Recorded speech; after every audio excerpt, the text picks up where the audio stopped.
Buenas tardes, estamos en otro programa de Conversaciones en el CUSH, aquí por UNJU Radio, con nuestro técnico de audio, Hernán Cabrera, a quien le agradecemos en este día tan especial. Bueno, hoy tenemos una visita aquí en el Instituto CUSH, que agradecemos mucho que esté aquí, que es Santiago González Casares, filósofo,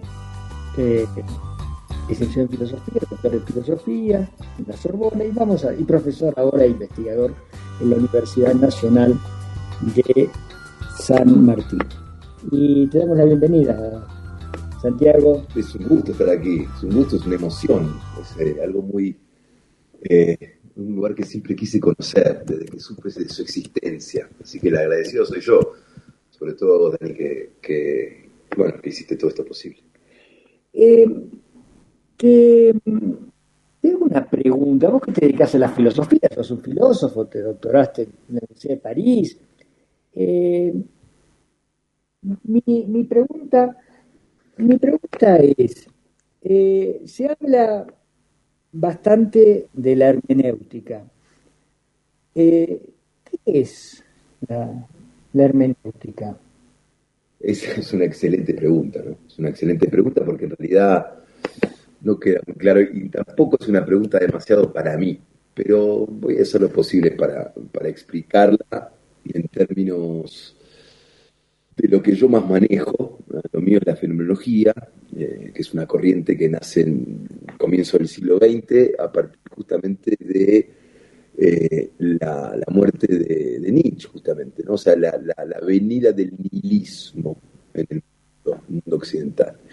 Y la fenomenología tiene como un imperativo de volver a las cosas, de hablar de vuelta de las cosas, de volver a plantear las grandes ideas, y quizás a trazar un camino hacia ellas, ideas como el bien, la belleza, la verdad. Y la hermenéutica en realidad nace como una especie de disciplina de la fenomenología. Esto seguramente no sea verdad y alguno que otro hermeneuta que esté escuchando estará enojado conmigo.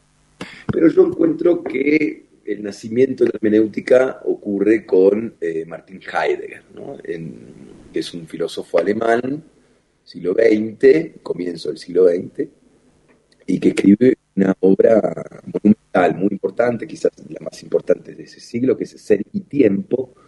Y en Ser y Tiempo él describe a la subjetividad, a vos y a mí y a todos, ¿no? El ser humano, a la realidad humana, como lo que él llama el Dasein, el ser ahí. Una redefinición de la subjetividad, luego justamente de el ego, el hipokaimenon, el sujeto en general, digamos. Ya no se llama más sujeto, ya no se llama más yo ni ego, sino que se llama Dasein, es decir, el ser ahí. Y ese ser ahí es distinto al ego, al sujeto, al hipocaimenon, porque justamente es algo más que conciencia, es más que pensamiento. ¿Y qué es? Es un, una realidad, digamos, que tiene algo que se ha olvidado o se había olvidado hasta ese momento un poco, que es el cuerpo, tiene cuerpo. Y ese cuerpo comprende afectivamente, ¿no? Es decir, hay en el ser humano una comprensión afectiva del mundo. El fenómeno del mundo es fundamental. Entonces la hermenéutica en realidad está ahí, está en esa vinculación entre el Dasein y su mundo. ¿Cómo lo comprende? En el fondo la hermenéutica es comprender, es comprensión, es interpretar esa realidad humana. Pero lo importante, en todo caso, desde su nacimiento, en Heidegger, en todo caso, es justamente el hecho de que el mundo se comprende afectivamente. Y ahí aparecen disposiciones afectivas, humores, maneras de entender el mundo que ya no son solo conciencia, sino que son cuerpo y son sobre todo afectividad. Tiene que ver con el sentir. Exactamente, exactamente. Hay un sentir que quizás antes de Heidegger, por supuesto que uno puede hablar de Nietzsche, ¿no? Filósofo del siglo anterior, pero, y ahí sí hay cuerpo, pero en la historia de la filosofía occidental el cuerpo es algo bastante esquivo, ¿no? Es decir, que ese sentir, ¿no? reaparece, o en todo caso toma mucha importancia a partir de Heidegger. Y justamente la hermenéutica tiene que ver con, bueno, interpretar, comprender ese sentir. Porque desde los albores del pensamiento occidental, ¿no? Con Platón, hay algo que, hay una desconfianza del sentir, de lo sensible, de la sensibilidad, del mundo Siempre nos sensible. traiciona el sentimiento. Exactamente, los sentimientos y los sentidos, ¿no? Entonces, la filosofía occidental siempre estuvo buscando la certeza en el intelecto, en el entendimiento, en lo anímico, en lo espiritual, y olvidándose así del cuerpo. Entonces, Heidegger nos recuerda que ese sentir que comprende, debe ser interpretado, debe pensarse a partir de ahí, de esa sensibilidad, ¿no? Ya no es una especie de matemática, de aritmética, de pura razón, sino entremezclado con el sentimiento, con el cuerpo. Claro, con los humores, ¿no? Claro. Hay una disposición afectiva muy importante, que él la llama la disposición afectiva fundamental, que es la angustia. Y en la angustia, el ser humano entiende su sentido, ¿no? Porque la angustia es el momento en que todo lo ente, todo el mundo, lo que sería el da del Sein, se derrumba y ahí aparece el sentido. Entonces, fíjate qué importante que es no solo el comprender, pero sobre todo la vida, ¿no? Es decir, ¿no? En la angustia, ¿no? Cuando se cae todo lo ente, el derrumbe de la corporalidad del mundo hace que emerja la pregunta por el sentido del ser. Ahí está la clave y es un acceso que se da a partir de una cierta disposición afectiva. O sea, sin esa afectividad no accedemos a la pregunta por el sentido. Esto no es un meditar en el medio de la montaña pensando a ver si Dios existe o no, si pienso o no, si estoy Es lo que vivo nos o no. pasa, es lo que nos pasa cuando estamos en situaciones límites, ante la muerte, o ante la vida, o ante ¿es eso? Y sin duda, si bien la fenomenología no piensa en términos psicológicos, justamente hay una crítica muy fuerte a la psicología, sin duda que es una experiencia límite, porque es el Dasein que abre un mundo, que dispone de un mundo, está limitado por ese mundo y por la muerte, digamos, que es de alguna manera el fin de ese mundo. Entonces, sí, cuando uno, y esto, insisto, no es un fenómeno psicológico, sino es fenomenológico, cuando uno piensa en el final de las cosas, que Heidegger llama la imposibilidad de todas las posibilidades, ahí se da cuenta de alguna manera digamos, que el fin no existe, que esa imposibilidad existe, pero sobre todo que el mundo está hecho de posibilidades, que uno ha abierto un mundo de posibilidades. Y eso pasa en lo que él llama la angustia, que no es la angustia cuando uno está triste o cuando no es una disposición afectiva en términos psicofísicos, es una disposición afectiva que tiene que ver, fundamental, que tiene que ver con, bueno, pensar la posibilidad de que no haya más posibilidades. Claro. Y la vida social tiene que ver con organizarnos para vivir con esta angustia, con esta situación. Yo creo que hay algo que siempre se habla muy mal de Heidegger en términos de el tipo que era nazi, ¿no? Hay toda una cuestión que tiene que ver con eso, que más allá de eso, ¿no? De separar la obra del autor, muy importante cómo Heidegger piensa al otro.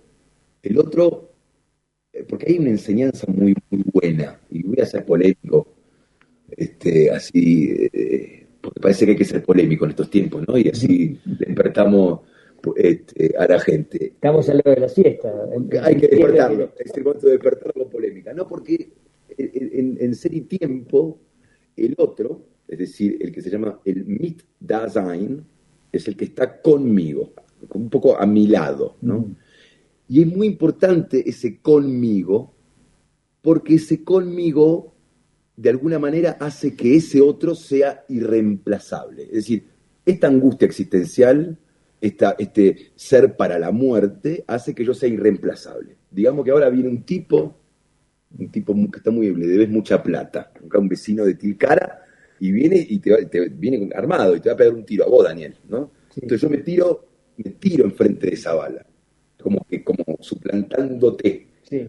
Pero en realidad, esa es mi muerte, esa no es tu muerte. Entonces Heidegger dice que en el fondo somos irreemplazables, nadie puede morir en nuestro lugar, de la misma manera que nadie puede vivir en nuestro lugar. Mm. Entonces la polémica acá, que tiene que ver más con su maestro, que es Edmund Husserl, que el otro en realidad no está conmigo, sino que de alguna manera el otro está en mí, empáticamente, intropáticamente.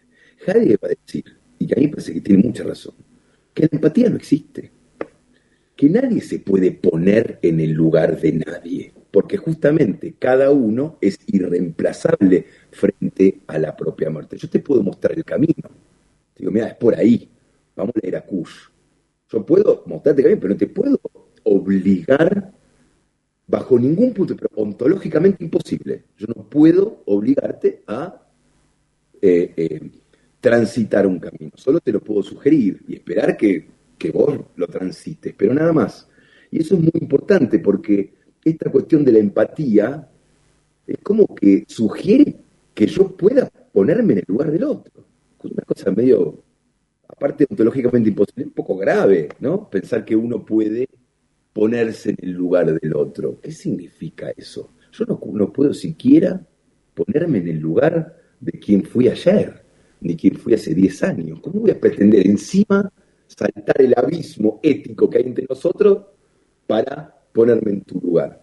Entonces yo tendría mucho cuidado con utilizar esa palabra que está muy de moda ahora. Utilizar la palabra no hay que tener empatía. No sé qué significa, porque realmente es una cosa, hay que sentir con opatos con, sentir con el otro. No puedo, o sea, No, por más que lo quiera, ¿eh? no es un intento psicológico o comunitario, a veces se da, a veces no, claro. Mm. Que es un intento, estoy seguro, que uno puede ponerse en una cierta disposición afectiva como para acompañar al otro, puede ser. Pero la frase es, pero che, ponete en su lugar. No, no puedo, hermano, me encantaría. ¿Qué sé yo?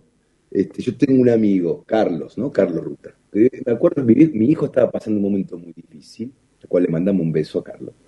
Y me dijo, y yo estaba muy triste, entonces él me decía, claro, el problema acá es que vos no podés ponerte en el lugar de tu hijo. ¿Qué más querría un papá que sacarle el sufrimiento a su hijo? ¿Qué más querría? Pero el papá tiene que entender justamente que no puede sacarle el sufrimiento. Y esa parte de aprender eso, es aparte que implica un montón de respeto por el otro, ¿no? Si bueno, él está frente a su cuestión y va a tener que asumir qué más querría uno sacarle el sufrimiento a la gente que uno quiere. Por, al ser ontológicamente imposible, creo que sería algo importante que empecemos a pensar cómo será esa relación real de la comunidad, de lo social, que no sea a partir de una dominación de que yo me pongo en tu lugar. Yo voy a, yo me ocupo de vos. ¿No? Eso, Heidegger habla de eso, de que esa es una situación de dominación. Yo creo que tenemos que cambiar un poco esa palabra. Sería interesante que lo pensemos con seriedad cuando decimos ponerte en el lugar del otro. ¿Sabes por qué no lo hago? ¿Por qué de pronto uno no da una moneda a un pibe que tiene hambre, no sé qué? Justamente porque no me puedo poner en su lugar. Si yo estuviera cagado de hambre, lo entendería. Y por ahí estuve con hambre ayer. Pero como no puedo, porque es ontológicamente imposible, entonces me cuesta mucho. Entonces por ahí habría que repensar la situación comunitaria, la situación con el otro, desde un lugar poquito, no un poquito, desde un lugar más serio y cierto, digamos. Bueno, estamos hablando con Santiago González Casares, profesor de filosofía en la UNSAM, en la Universidad Nacional de San Martín, de visita aquí en Tilcara. Hoy vamos a tener una actividad presencial junto con un filósofo que nos está acompañando, que es Cyril Koné, filósofo de una universidad de Burkina Faso. De Huacatucu, Sí, también le mandamos un beso si está escuchando usted. Eh, Rodolfo Kusch plantea que muchas de estas acciones que hacemos en forma social, comunitaria, tienen que ver con el amparo. Mm, Él mm, sobre todo lo relaciona con la economía.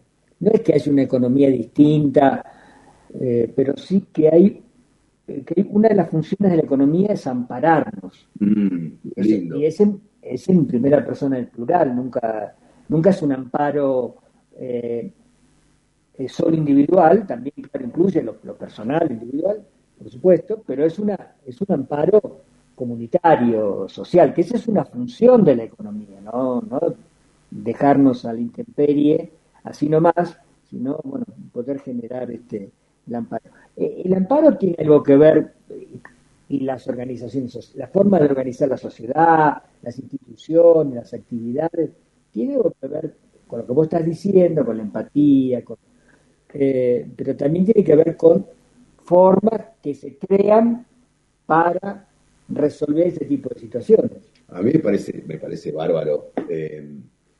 Me parece muy, muy bueno el término y creo que es mucho, habría que, no lo tengo muy presente etimológicamente, habría que ver de dónde viene, pero Heidegger, Kusch era un heideggeriano, digamos, ¿no? Aparte de alemán, el otro día me contaste toda la vida que cenamos y la verdad que aprendí mucho de él, pero bueno, ya sabía Un bastante. argentino que hablaba alemán Alemán, claro, de la Kunta, cuna. Claro, Kunta se claro. llama, y creo que el hijo se llama Kunta, ¿no? No, no, creo, ¿No? no, no, Tiene un nombre alemán el hijo, ¿no? Yo no, pensé no. que tenía, bueno. Pero Ricardo y Rodolfo. ahí está, Rodolfo le quedó. Bueno, ahí fue el error. Y me parece que esa construcción que hace Kuhn, que es muy importante, creo que lo toma muy en cuenta. Es un buen lector, fino lector de Heidegger y de alguna manera es un tipo que lo supera en algún sentido.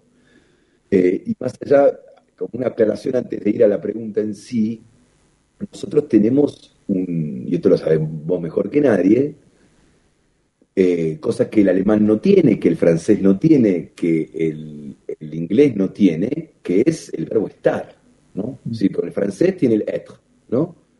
Y no hay ser y estar, el être es y está, porque justamente uno, nos imagino acá también hay mucho turista, muchos de los norteamericanos y los franceses siempre tienen ese problema, dice, estoy soy sentado en un café Claro. esperándote, porque claro, no lo tiene. Entonces, hay algo en la traducción de Eduardo Rivera, un chileno de Ser y Tiempo, que mejora Ser y Tiempo. Es decir, porque le trae las especificidades, las delicadezas, las sofisticaciones del estar, le pone al verbo ser. Cosa que hace Rodolfo Kusch con el estar siendo, digamos, ¿no? Una manera de explicar el estar de lo americano que no puede ser resumido en el verbo ser.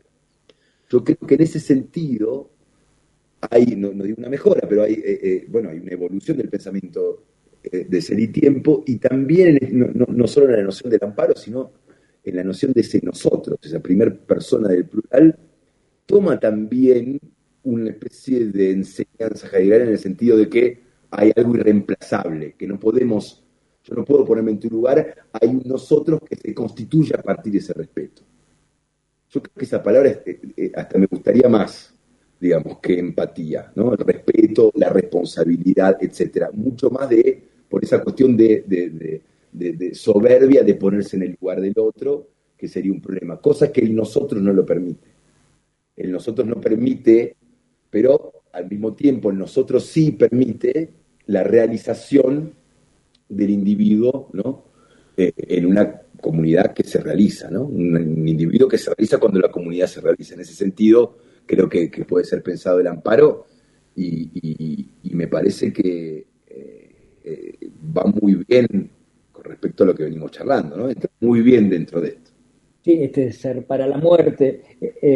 Bueno, tenemos que vivir mientras tanto y vivir humanamente y de la mejor manera, lo posible, y para eso precisamos el amparo. Santiago, hay una palabra que la escuchamos mucho últimamente, y te pido salir de lo obvio, de lo coyuntural, para pensar un poco, porque también tiene una relación con la filosofía, con la teología cristiana y la filosofía occidental, que es la libertad. Oh, La libertad no es, en la Argentina bueno, se la usa de una manera, y se lo ha usado muchas veces, ¿no? De una manera un tanto extravagante, pero no nos vamos a detener en eso, sino tratemos de pensar qué es la libertad en la vida contemporánea y para las personas que, que transitan este mundo hoy y esta América Latina hoy. Claro, ahora en 2 minutos. Y así, Pero sin avisar. así avisar. Me parece, yo lo he pensado bastante, justamente desde que se ha puesto de moda. Y a mí siempre, cuando pienso en esa palabra, me vienen dos autores. Inicialmente me viene Kant, Immanuel Kant, el filósofo alemán. Y también me viene un filósofo con el cual no he trabajado cerca porque, digamos, pero tengo una cercanía dentro de mi disciplina, que es Emmanuel Levinas. Y Emmanuel Levinas, y de alguna manera siguiendo a Kant, habla Que de es un filósofo del siglo XX, sí, muerto en claro, 1980, por ahí, la segunda mitad del que, siglo XX. que digamos, un contemporáneo, un colega, pero de alguna manera también un poco maestro, mi maestro, que es Jean-Luc Marion. Igual son contemporáneos y ellos fueron, digamos, haciendo la nueva fenomenología, que es la fenomenología francesa, ¿no? Pero Levinas habla de difícil liberté, de difícil libertad, ¿no? Ujú. Yo creo que la libertad, primero hay que tener un profundo respeto por la profundidad conceptual que implica, ¿no? Entonces, primero es difícil en un sentido de que, bueno, no es tipo, o sea, hay que tomarla con seriedad y no decir, bueno, mira, ser libre es lo que uno se le canta. Nada tiene que ver con lo que uno se le canta. Y en un segundo sentido, justamente Levinas lo dice porque él impone una responsabilidad en el seno del ser para el otro. El otro es algo gigante, algo inscrutable, irreductible, que implica una responsabilidad, ¿no? O sea que difícil libertad debe ser reemplazada por la ¿El responsabilidad. otro es el prójimo, el que está cerca, o el que se nos cruza por ahí? Es ambos.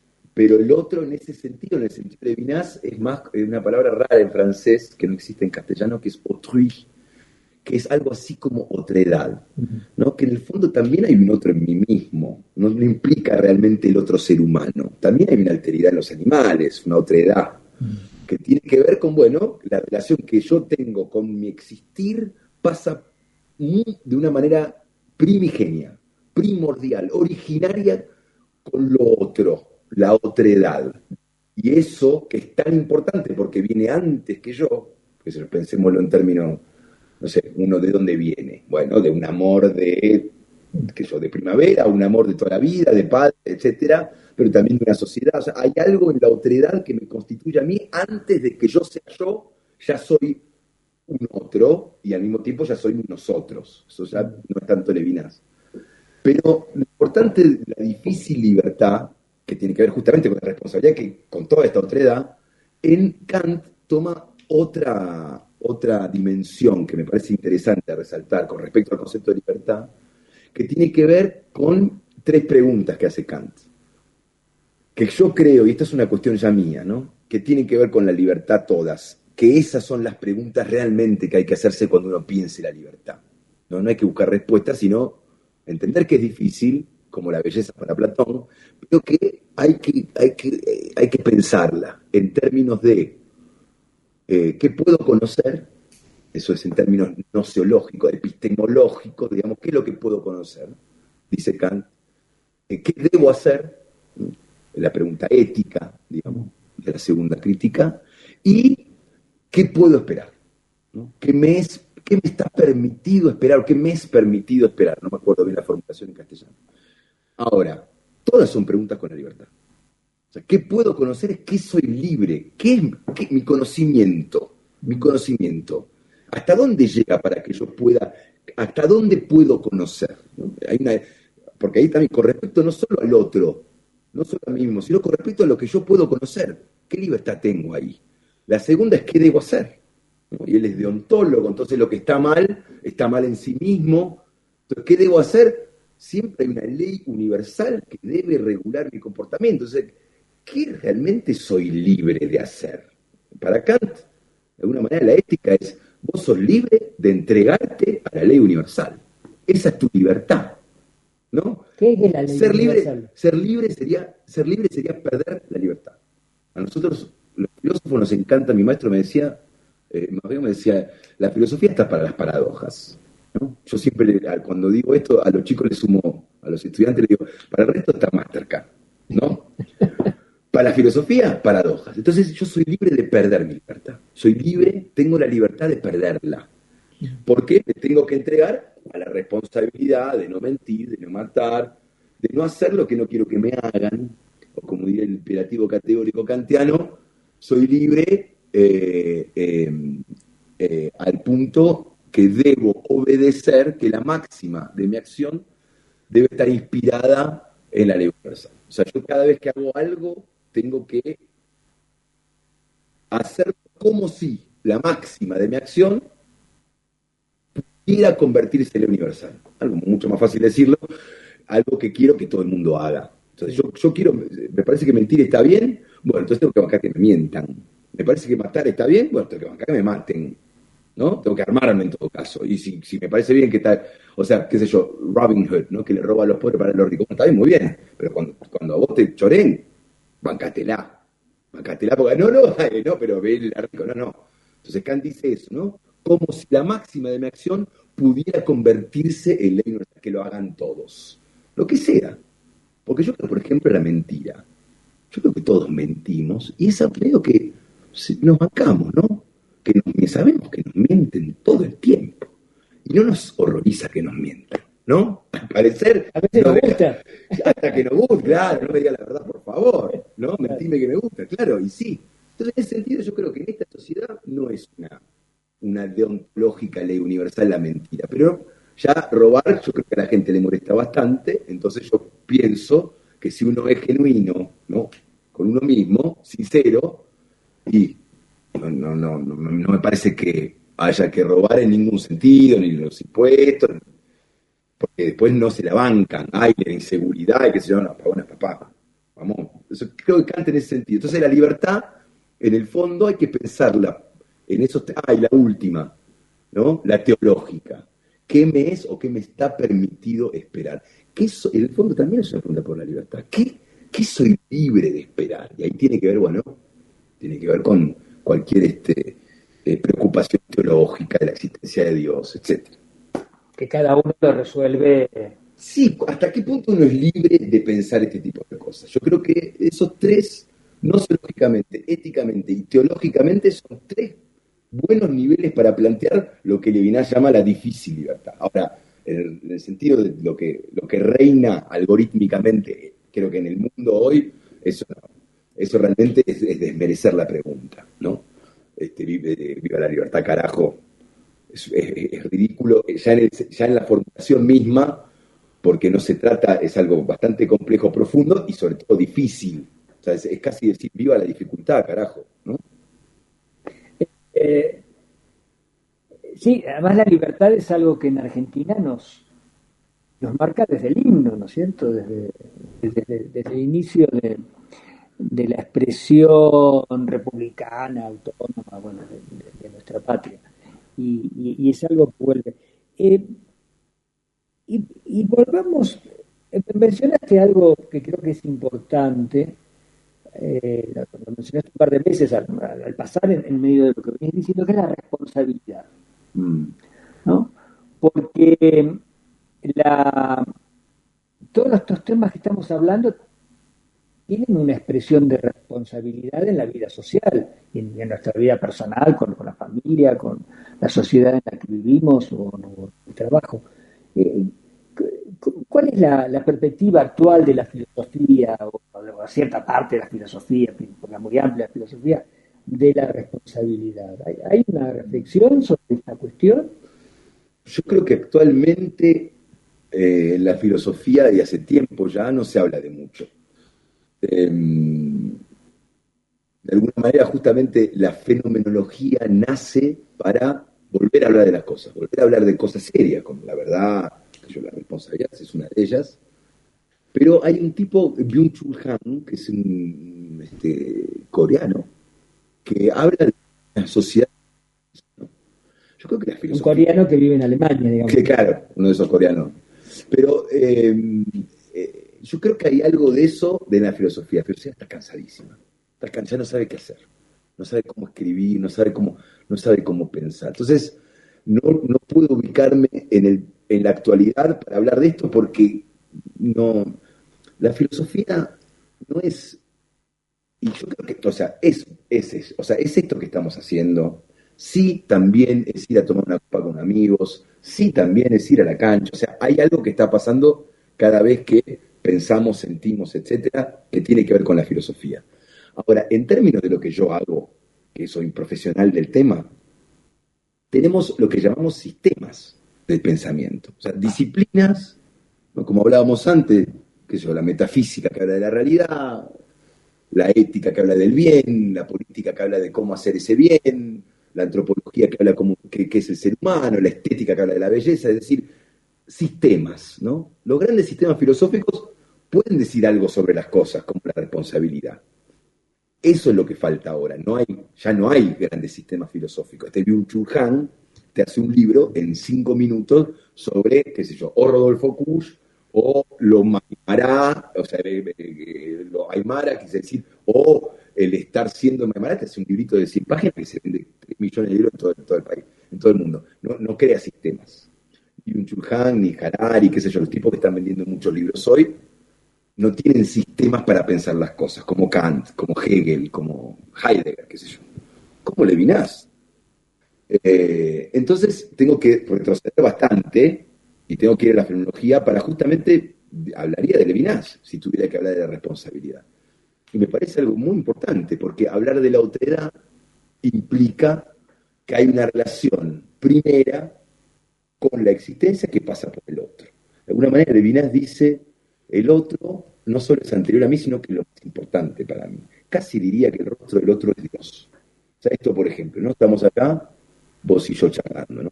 Yo te miro, no tengo idea, te veo un poco cansado, qué sé yo. Por ahí te estás pegando un embole barro, por ahí estás pasando bomba, por ahí tenés muy buena cara de póker y que sí parece muy interesado, pero la verdad es que no tengo un acceso a la profundidad de tu alma como para saber. Eso, ¿no? Levinas le dice la infinitud que viene a mí, que viene a la idea. Cada vez que me interpela el rostro del otro, yo veo lo que en realidad es realmente, valga la redundancia o la repetición. Entonces yo cuando aparece el otro, todo otro, cualquiera, manifiesta cuál es mi relación primera, y él lo llama ética. Y esa ética implica una responsabilidad. Entonces, en realidad, casi que la praxis inicial del ser humano en su existir es la responsabilidad. ¿Por qué?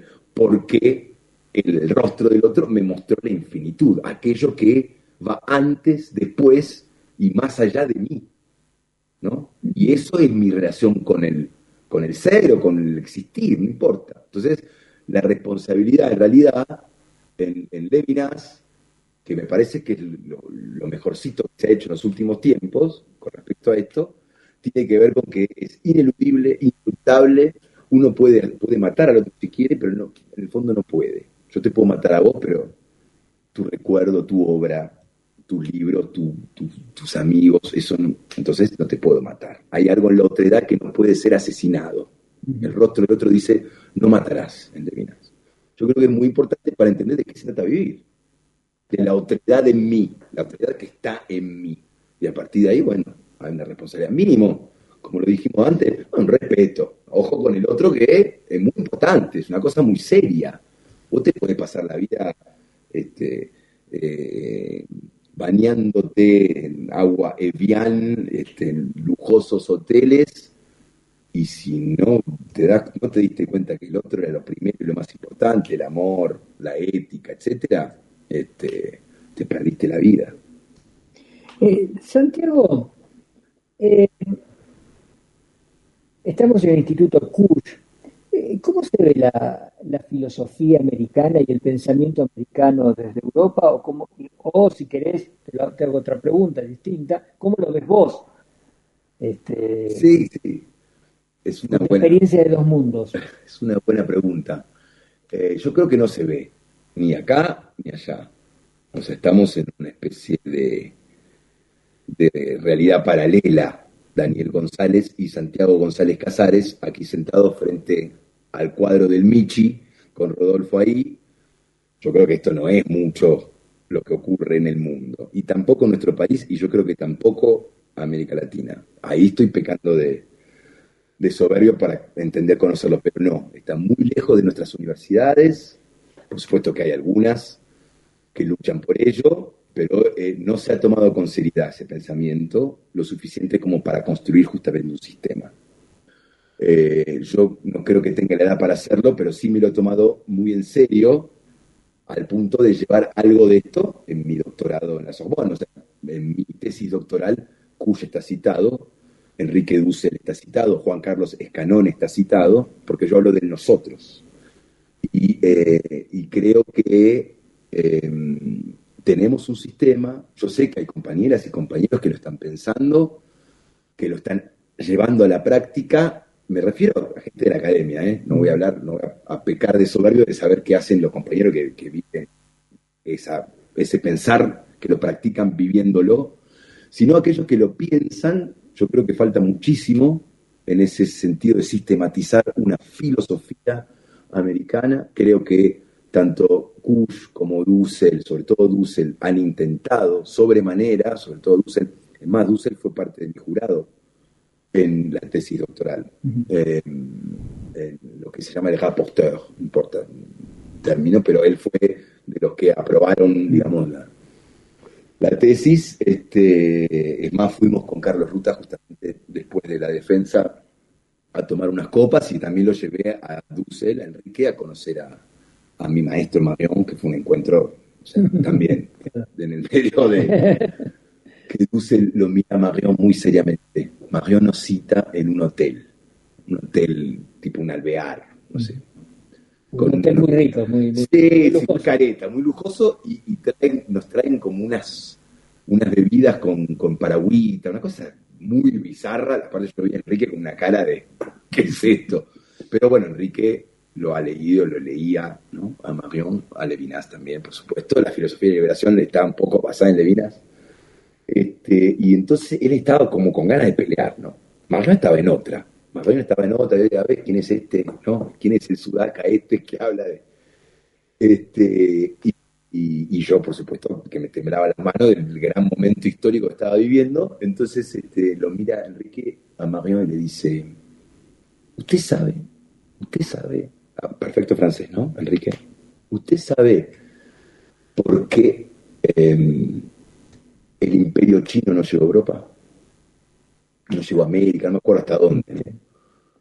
Entonces Marion lo mira y le dice, pero totalmente le importaba un huevo la pregunta, ¿no? Y le dice, no sé, no serán muy curiosos, no tendrían curiosidad. Claro, porque Marion está convencido que todo lo que es la conquista, la colonia, etcétera, tiene que ver con la curiosidad. Tiene gente curiosa y bueno, quería conocer, qué sé yo. Entonces Enrique lo mira y le dice, no, el Imperio Otomano. Silencio. Se miran, cada uno toma su... ¿No? Y queda ahí una incomprensión total, ¿no? Política total. ¿Por qué? Creo que Enrique tenía esa preocupación muy importante, porque estaba reescribiendo un poco la historia universal, es lo que intentó hacer desde el pensamiento americano, o en lo que él llamaba filosofía de la liberación. Me parece que algo muy parecido. Y Marion piensa en otros términos. Una vez lo llevamos justamente a la Universidad de San Martín, y un alumno le preguntó, ¿qué pasa con esta erótica, esta filología de la donación que habla usted? ¿Qué pasa con las víctimas? No, la filosofía no se encarga de la política. La filosofía viene antes. Él tiene esa postura. Esa postura. ¿Qué es la filosofía de donación o del don que la mencionaste recién? Sí. ¿Qué es uno de los puntos claves en el pensamiento de Marion, tu maestro? Sí, ni hablar, ni hablar. Es muy importante para la fenomenología que tiene ciertos principios. La fenomenología, antes que nada, es como un método, ¿no? Es como mirar entender, intentar dirimir, desentrañar el aparecer de las cosas, cómo aparecen las cosas. El cómo de las cosas, ¿no? El cómo, ¿no? Y Husserl inicialmente empieza a decir, bueno, aparecen con una correlación entre el sujeto y objeto. El acto de pensamiento tiene un objeto, un noema, se llama. Heidegger habla del ser, la diferencia entre el ente y el ser. Levinas habla de la otredad, ¿no? Y en un momento aparece Marion y habla de el don, es decir, hay algo, digamos, que caracteriza al ser y algo que está casi antes del ser, que es el don. Para decirlo de una manera totalmente banal, vivir es un don, qué sé yo, la amistad es un don, todo lo que importa en el mundo con respecto al ser humano, la tierra es un don. Yo me acuerdo una vez, trabajaba en Radio 10 y me acuerdo que estaba el problema de las tomas de terrenos en Auschwitz, por ahí era, o no me acuerdo, bueno, había ese problema. Y me acuerdo que, claro, pensaba qué gran, ¿no? Qué palabra equivocada para hablar de la tierra, del territorio, ¿no? La toma. Porque en realidad es lo contrario, ¿no? La tierra es lo contrario de la toma. Tampoco de la expropiación, ¿no? La tierra es antes que nada un don. Y esto no lo digo yo, esto lo decía John Locke, digamos, padre del liberalismo, filósofo porque decía justamente que al ser un don no hay que malgastar ese don. El problema no son los compañeros que toman en Auschwitz no era Auschwitz, con Gera, no me acuerdo, unos terrenos allá, sino el tipo que tiene un lago entero en el sur de la Patagonia, ¿no? Porque esos muchachos no tienen dónde parar. Entonces es normal, es natural que ellos vayan a un lugar. ¿Por qué? Porque al ser un don no existe la propiedad. La propiedad es como temporaria, para Locke, para el padre del liberalismo. Es decir, no hay que malgastarla. Como es un don, cada uno tiene que tener lo que puede explotar, ¿no? Ese tipo, el Lewis, en el sur de la Patagonia, ese tipo tiene un lago, ¿lo puede trabajar esa tierra? Si la puede trabajar las miles de hectáreas que tiene, entonces ese tipo es Superman. Ya cuando uno no tiene más, o sea, ya tiene más de lo que puede trabajar, ya está malgastando el don que implica la existencia. Eso es para el liberalismo original. De John Locke. Y muy importante, no malgastarlo, pero cuando una comunidad empieza a malgastarlo, tiende a desaparecer. Esto, insisto, Second Treatise of Government, segundo tratado de gobierno de John Locke. Y con respecto a Marion, claro, él empieza a encontrar que, claro, todo lo que importa viene de la donación, que es un don. La vida, el amor, el otro, el trabajo, ¿no? Y en ese don él empieza a construir un método, lo que llama la reducción a la donación, que crea un principio. Cuánto de donación, tanto de reducción. Cada una de las instancias del don deben ser reducidas. Esto es muy complicado para explicarlo así, pero sencillamente termina diciéndonos que el don se apoya en la gratuidad. Es decir, es don cuando se pierde.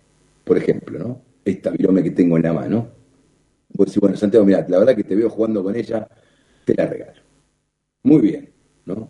Hasta ahí es un don. Ahora, si vos esperás que yo te diga gracias, que te devuelva el regalo, si vos esperás algún tipo de reciprocidad, el don se pierde.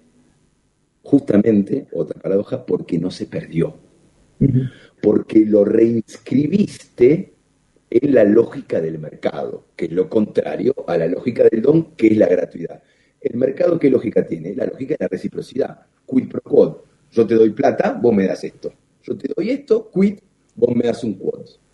Esa es la lógica mercantil que rige el capitalismo y cualquier tipo de intercambio. La lógica de la donación es dar perdiendo. Se pierde ego y se pierde sobre todo reciprocidad. Ahora, la reciprocidad puede ser de cualquier tipo, que vos esperes que te digan, che, gracias, qué golazo, no, qué bien ahí, bien. Mientras uno espere algo a cambio, deja de ser don. Cuando es don es cuando se entrega desde la gratuidad del gesto. Se entrega perdiendo, gratuitamente. Es decir, dar sin esperar nada a cambio. Porque si no, es objeto. Cuando es quid pro quo, cuando entra en la lógica del mercado, yo te doy y vos me devolvés, eso es un objeto. Eso sí se inscribe en la lógica del mercado y en la lógica de la historia de la filosofía. Cuando es don, debe perderse. ¿Qué pierde? Su condición de objeto. Ya no es más objeto, es un don. Y es gratuito. Es don mientras pierde su objetividad. Deja de ser objeto. Entonces, ¿esto es una virome? Si vos me decís gracias, si vos me das otra cosa. Por eso ahí habría que ver el contradón, todo eso de Marcel Mauss, no va. Esto sería, no me den, no, por favor, ni gracias, nada, ni gracias, hermano. Como dice un amigo mío, las gracias hacen los monos.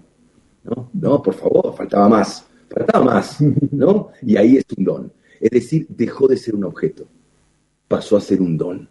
Elevaste y Marion va a decir más aún, no solo que es un don, sino que por ser don es un acontecimiento. Ahí pasó algo pasó cuando fue un don.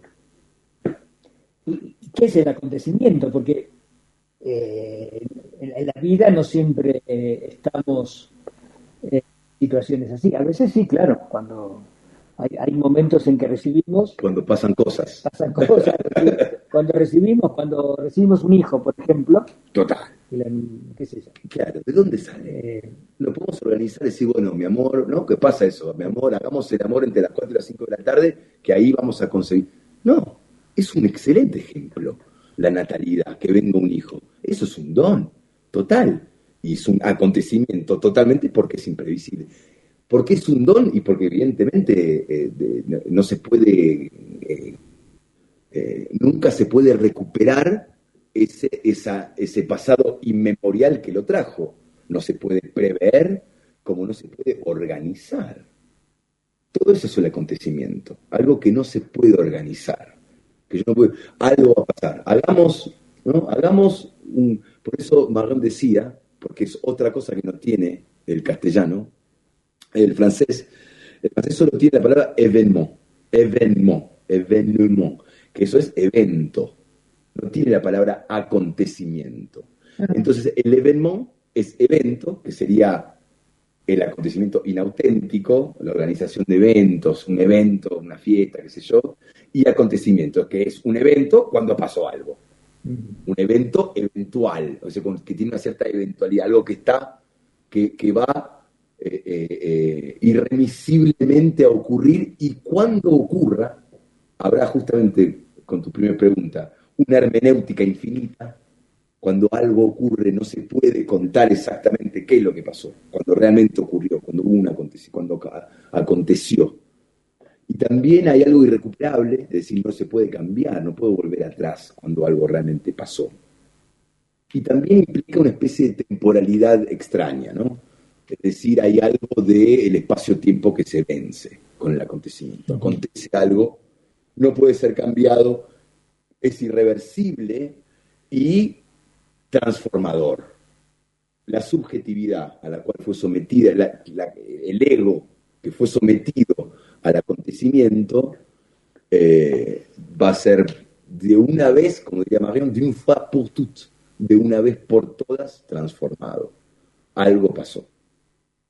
Y eso sí que es un fenómeno. Eso nos pasa individualmente a las personas, o a las comunidades, a los países, a los pueblos. Marion lo piensa en términos de lo que llama, la subjetividad lo llama adonado, aquel que es dado al acontecimiento, o sea, individual. Pero puede ser pensado, yo lo he pensado en términos subjetivos, en términos intersubjetivos, sin duda, qué sé yo, el 17 de octubre de 1945 es algo que vuelve a ocurrir y sigue ocurriendo, que nunca dejó de ocurrir y sigue transformando al día de hoy a una sociedad de muchas maneras, que eso, la Revolución Francesa también, ¿no? La Revolución Francesa sigue transformando grandes acontecimientos que transforman pero también, qué sé yo, la hinchada de Boca. El otro día veía, no sé, no me acuerdo, no vi porque no me dejaron parar, pero un partido que creo que era un clásico, en Maimará, no sé contra quién, estaba revolucionado el pueblo y estaba pasando algo, era obvio que había un acontecimiento que estaba ocurriendo ahí. Y ese acontecimiento necesariamente hay una subjetividad,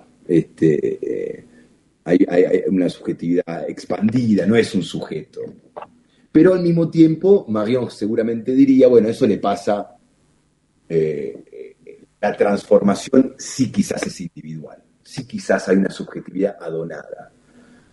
Qué sé yo tengo recuerdos de lo que me pasaba a mí cuando iba a la cancha con mi padre.